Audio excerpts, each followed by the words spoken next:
everybody's hands go up. I'm a huge advocate for life insurance. I believe it is very, very important and could be the most important insurance that you can have. So we're going to talk about that. What are some of the types of life insurance that's out there available for you guys? All right, we have whole life, term, universal, and then what else? What's the fourth one? Group coverage, right? So let's talk about each of those. Let's talk about group coverage first. Group coverage is what you have through your employer, right? Can you take it with you when you leave? Most of the time, no, because it's typically a term policy. Now, there are some whole life policies, but however, what's going to happen to the premiums when you leave? They're going to skyrocket, right? You do have the option to keep them. Now, that's not the scenario with every company. However, it's becoming more and more prominent that it goes away completely after you retire or leave your employer. So, is that suitable for a senior to not be able to have any life insurance after they're leaving their employer? No, that can be, pretty significant. So, let's talk about term for a second. What is term insurance? It's like renting, right? So, you have a policy for a certain amount of years. After those years are up, then you have nothing. So, just like a house. If you buy a house, you have it for your life and it's paid off, right? Well, if you rent a house and you leave, can you take it with you? No. So, there again, term insurance is kind of like renting. It does not gain cash value. You cannot take loans out on it, but it serves a purpose. But does term insurance make a lot of sense for seniors? No, because what happens if you live past the term? Then you don't have any insurance after the term is over. So that could be fairly dangerous. So let's talk about whole life for a second. What is whole life?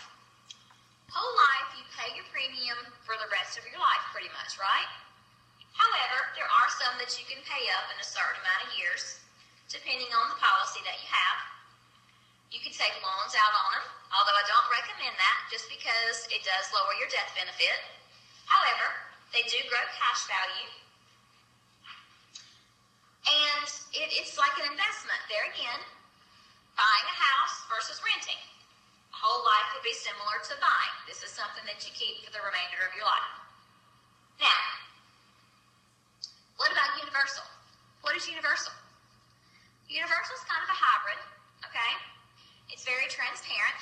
And what that means is typically in a universal policy, especially if it's a traditional UL, you're going to have premiums for a certain amount of years, and then you're going to have to start increasing those premiums to offset inflation and the rising cost of insurance for yourself. So, in a universal policy, a lot of times folks don't have an agent to review their policies every 2 years, and they don't realize that as they age that they have to continue to increase their premiums to offset the cost of insurance, all right? Because if that happens, it's going to start eating away at your cash value in a universal policy, and then guess what? Boom. The universal policies collapse. So that can be extremely, extremely difficult. Now, I'm going to tell you guys a little bit about a client of mine. We met, it's been about 2 years ago, and in Jamestown, and they became clients of mine. The wife is several years younger than her husband, and I sat down and did a life insurance review with them. So the wife was happy to tell me that she had a $50,000 policy on her husband. And I said, well, just go grab it for me. Let's review it. We'll call the company and make sure that it's functioning the way that it should. She says, well, okay. She says, but I know it's whole life. We've paid the same premium in for years. I said, okay, well, let's just do that just to be on the safe side. So she did. She went and got it, and she came back, and I opened the policy. Was it whole life? No, it was not. It was universal. So we call the company and find out how the policy is performing. So that was in May, all right? They had been paying over $200 a month into this policy that was a $50,000 death benefit. His policy collapsed, guys, in June. He was not ever informed to continue to increase his premiums to offset the cost of his insurance, and he lost his life insurance that next month. So that was very, very detrimental to that family. Bad thing is he is now he's 85 now. He was 83 at the time. He has severe dementia, and there's nothing in the world that I could do to help him. So there again, please, please, please, always have your life insurance reviewed every 2 years, okay? That is very, very important. On the back of your sheet, check box number 3 for me, and we'll be glad to do that. We can sit down with the companies, call them, make sure, number 1, that your premium's not going to go up, and that your policy is exactly the way that it should be, and you do a rate reduction, okay? Sometimes you can have lower rates on your policies as well. So check box number 3 for me. All right, now we're going to talk about another scenario with life insurance. I had another lady, and I sat down with her, and she has a $50,000 death benefit. Now, this time she had whole life. So we call the company and find out that she has $20,000 in cash value sitting inside of her $50,000 policy. Now, she is 55, and she had been paying about $50 a month into this policy for many years. She's had it for a really long time. So the cash value has grown quite a bit. So let me ask you a question. When she passes away, where does that cash value go? It goes back to the insurance company, right? So the insurance company is not out 50, they are now only out 30, all right? A lot of folks think that the cash value passes to the beneficiary, but it does not. The beneficiary will only receive $50,000, and this $20,000 goes back to the insurance company. So what we did was called a 1035 exchange.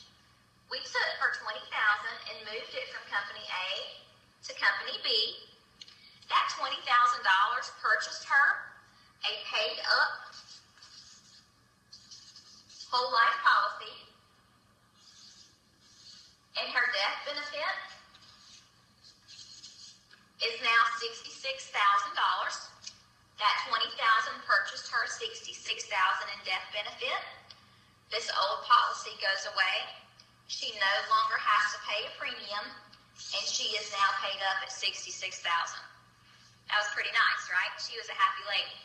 So there again, always have your life insurance reviewed, because this can happen and you don't have to pay premiums anymore, all right?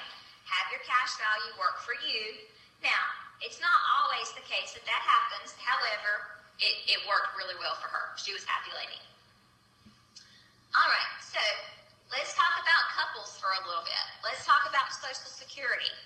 So let's say the husband is drawing, I don't know, $1,500 a month, and the wife is drawing $1,200 a month. What does Social Security give the surviving spouse or dependent child? $255, right? Excuse my handwriting. It's not very much, is it? It won't even cover a spray of flowers or anything for the casket, will it? So $255 is better than nothing. However, it's not very much. So if the husband's drawing $1,500 a month and the wife is drawing $1,200 a month, let's say that he passes away, what happens to the Social Security? Well, she is allowed to keep the higher of the two, and the $1,200 goes away as long as she qualifies, all right? But however, are their bills going to change much? No, she's not going to want to leave her home. She's still going to have power bill, cable bill, light bill, all that stuff is going to remain the same. However, what's going to be the drastic change? Income. They're used to living on $2,700 a month.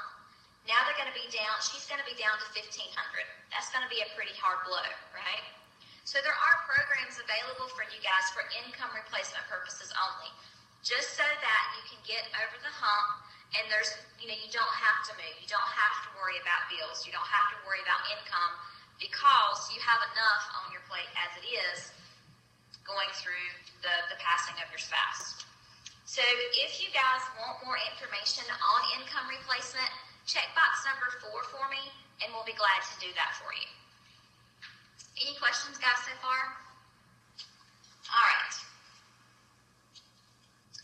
Now we're going to go to the last segment, as long as my fingers work here. Okay, so we talked about your life insurance when you leave your employer. Typically, you can't take it with you, right? Well, what are some of the things that you can take with you? I know a lot of folks nowadays aren't getting pensions anymore. Pensions seem to be a thing of the past, especially with newer companies coming in. So your life insurance, there again, that's something typically you can't take with you. But what about your retirement plan? Your 401k, your 403bs, can you take them with you? Yes, you can, because your employer is going to make you move it, okay? So where would you move it to?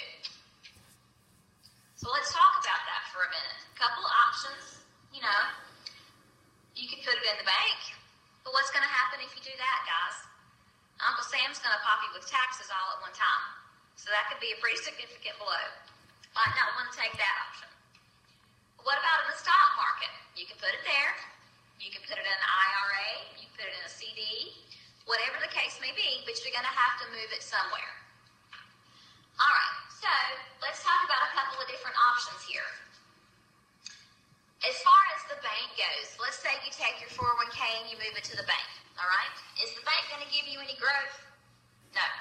You're going to get 0.5% if you're lucky. What about accessibility? If you put your money at the bank, can you go get it when you want it? Yes, absolutely. What about safety? Is the money going to be safe at the bank? Yes, it will. So what about the stock market? What if you take your money and you put it in the stock market? Is it going to give you growth? Yeah, potentially it can.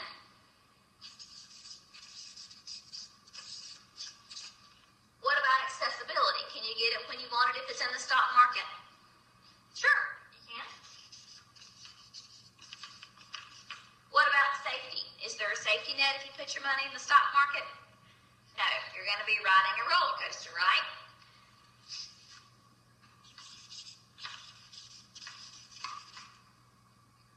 Now, how about an index annuity? Has anybody ever heard of those before? What an index annuity does is it gives you growth. This thing's flopping all over the place. It gives you accessibility. And it gives you safety. Because in an index annuity, you have the portion of the gains of the market, and then you never participate in any of the losses. So you have 100% safety net that when the stock market comes down, your money sits still, okay? And so, you know, when you guys are upon retirement, you definitely don't want to lose what you've made, because what's that for? A lot of folks are afraid that they're going to outlive their income. So what index annuities are designed to do is to give you growth, accessibility, and safety all in one, so that you can have a lifetime income. You can have your safety net. You can have your growth all in one. So turn in your book for me to this graph. It's close to the back, and we're going to talk about it, all right? Now, back in 1998, everybody started with $100,000. So your blue line here represents a minimum guarantee, kind of like a CD or a money market at the bank. Your red line is your S&P 500, and your green line is your index annuity account. Now, this is a real account, guys. All right, so here we go. Everybody 100,000, up and up and up and up. Then what happened to us in 2001? Right, 9/11. So boom, the stock market crashes down to 78,000. Look at the green line. It sits still at 125. Okay? Then here we go, up and up and up and up again. Then what happens to us in 2008, in 2009? The housing market crashed and the dot-com bust, right? So there again, stock market back down to 100,000. But look at your green line. It's sitting still at 156. So then, here we go back up